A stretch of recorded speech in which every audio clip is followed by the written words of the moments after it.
रथ पर बैठे थे तो माता पार्वती भगवान शिव के पास जाती हैं और कहती हैं, प्रभु जब मैं आपसे मिलने के लिए आ रही थी तो मेरी नज़र रास्ते में मृतलोक पर पड़ी।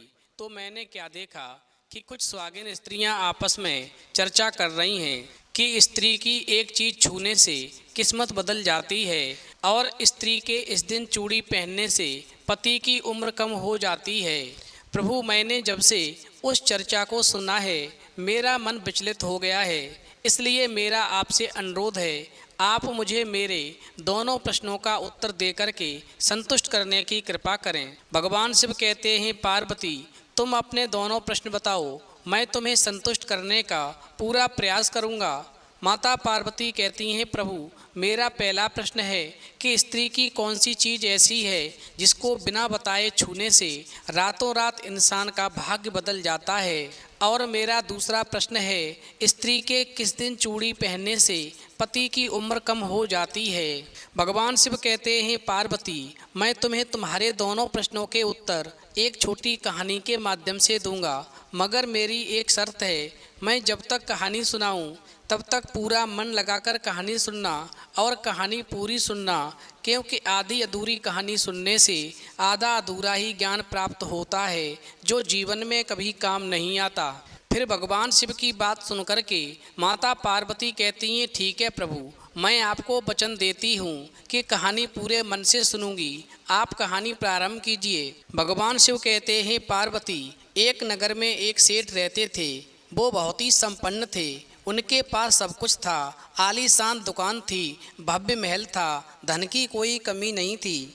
सेठ के 3 बेटे थे, तीनों बेटों की शादी हो चुकी थी। सेठ की 3 बहुएं थीं, उनका स्वभाव भी बहुत ही अच्छा था, अपने सास ससुर और पति की खूब सेवा किया करती थीं, इसलिए घर में सुख शांति का वातावरण था। सेठ का बड़ा लड़का थोड़ा स्वभाव का अच्छा नहीं था, इसलिए सेठ के बड़े लड़के की उसके माँ बाप से नहीं बनती थी, इसलिए सेठ ने अपने बड़े बेटे को धन नहीं दिया था और अपने दोनों छोटे लड़के और तीनों बहुओं में बांट दिया था, जिसकी वजह से बड़े लड़के की आर्थिक स्थिति ज़्यादा अच्छी नहीं थी। भगवान शिव कहते हैं, पार्वती एक बार सेठ अपने मन में सोचता है कि ईश्वर ने मुझे सब कुछ दिया है पर एक बेटी नहीं दी है, यदि एक बेटी होती तो मैं अपने मन की सारी बातें अपनी बेटी को बताता और बेटी को बहुत दुलार करता। भगवान शिव कहते हैं, पार्वती सेठ अपनी सेठानी के साथ में अपना अच्छा जीवन जी रहा था, मगर एक बेटी की कमी सेठ जी को हमेशा खलती रहती थी। सेठ जी हमेशा अपने घर के पास स्थित मंदिर में श्री राधा के दर्शन करने जाया करते थे। एक दिन जब सेठ जी मंदिर में राधा के दर्शन करने गए, उस दिन मंदिर में एक संत पधारे थे। फिर सेठ को कुछ उदास देख कर के संत ने सेठ से पूछा, तुम उदास क्यों हो? तो सेठ बोले, महाराज मेरे कोई बेटी नहीं है, इसलिए मैं उदास हूँ।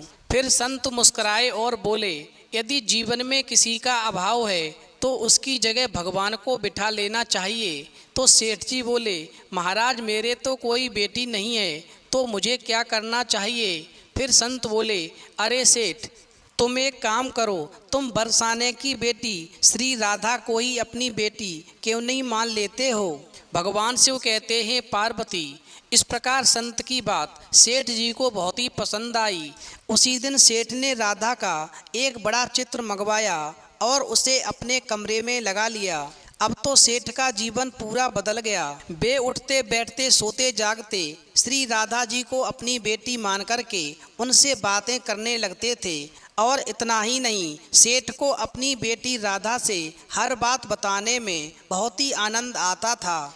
इस प्रकार सेठ की राधा में ऐसी लगन लगी कि जब भी वो दुकान पर जाते थे तो श्री राधा रानी को भोग लगा करके प्रसाद पाकर ही जाते थे और शाम को लौटते थे तो राधा को प्रणाम करते और उनसे बातें करते और भोग लगा करके फिर प्रसाद ग्रहण करते थे। भगवान शिव कहते हैं, पार्वती उस सेठ ने जब से राधा को अपनी बेटी के रूप में स्वीकार किया, वो हर समय प्रसन्नचित्त रहते थे।